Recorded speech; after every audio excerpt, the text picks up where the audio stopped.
Hello learners and welcome back to your own channel LIY English, Learn It Yourself.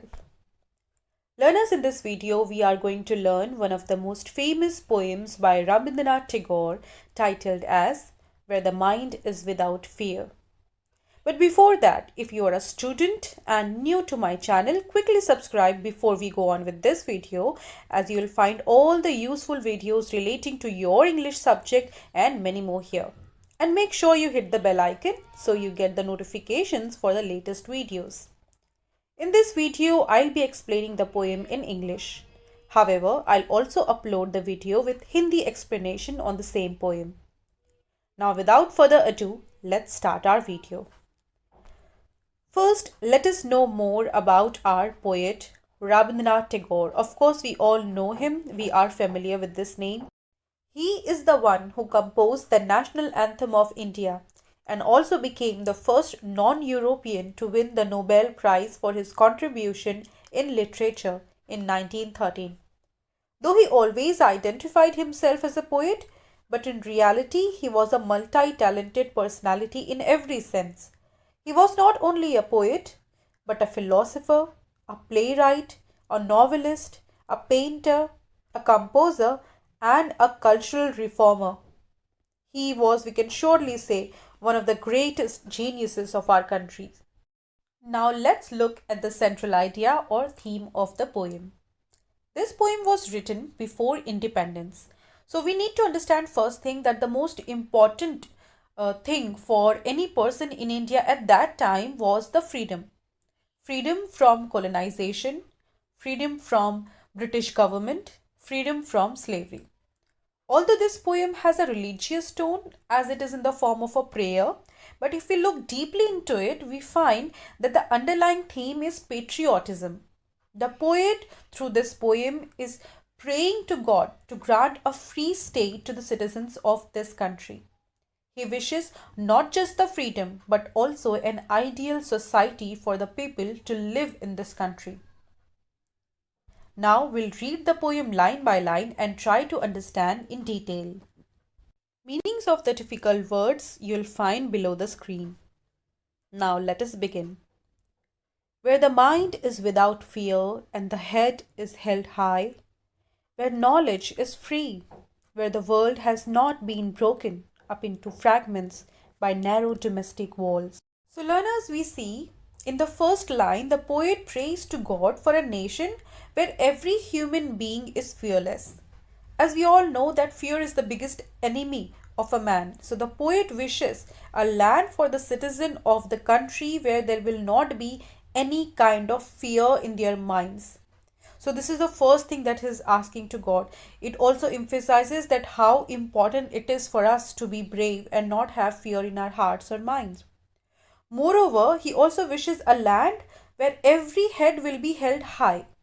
A land where everyone will be able to live with dignity. No man will have to bow down in front of another man.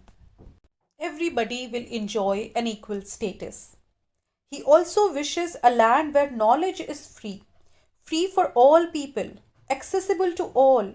Because knowledge and education uplifts our personality and it is our basic right as human beings to have knowledge and to get education.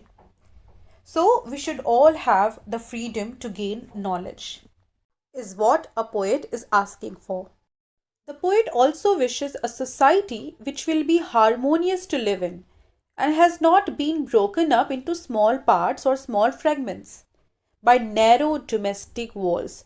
Now here, narrow domestic wall stands for narrow ideas, narrow thinking. So poet wishes a society where everyone will be able to live as one, where there will be no injustice, no inequality. People will no longer be divided by narrow thinking. As we say, united we stand, divided we fall. Now let's move on to the next stanza. Where words come out from the depth of truth, where tireless striving stretches its arms towards perfection, where the clear stream of reason has not lost its way into the dreary desert sand of dead habit. Here poet wishes that whenever people talk, they only speak truth. People mean what they say. Their words come from the depth of truth and not the shallowness of superficiality. Poet wants all of us to be striving and thriving for perfection. He wants the people to always look forward to improving themselves and the surrounding. In the next line, we see how poet uses metaphor beautifully when he compares the reasoning and logical thinking to a clear stream, which is pure from any kind of impurity. And in the coming line also, he compares dead habits or blind faith or superstitions to a dreary desert. Now we know what a desert is. A desert is a place where there is no chance for any life to prosper. So, in simple words, we can understand that poet wants that logic and reason should guide our day-to-day life activities, and there should be no place for baseless and rudimentary narrow thinking. He basically wants us to be constantly asking the logic or motive behind our every day-to-day action instead of blindly following the tradition or becoming a slave of dead habits. Now let's move on to the last stanza, where the mind is led forward by thee into ever widening thought and action into that heaven of freedom, my Father, let my country awake. Poet finally wishes the people of his country to be led forward by God to ever widening thought and action. He wants the people to be broad minded and always be in action, always thriving, always trying harder and harder to progress towards greatness. At last, the poet asks God, when he addresses him as the Father, to awaken his countrymen into such a heaven of freedom where all his wishes fulfill. All these ideal conditions are met. It's a beautiful prayer, learners, and it teaches us so many things: the importance of freedom, dignity, fearlessness, bravery, truth, the value of hard work, and a lot more. We must try hard, work hard to imbibe all these beautiful qualities in us and try to create that heaven of freedom that Rabindranath Tagore wanted for us. I hope you enjoyed the poem as much as I did, and I hope that you understood everything that I taught. If you like this video, give this video a thumbs up, share among your friends, and subscribe to the channel. Thank you very much.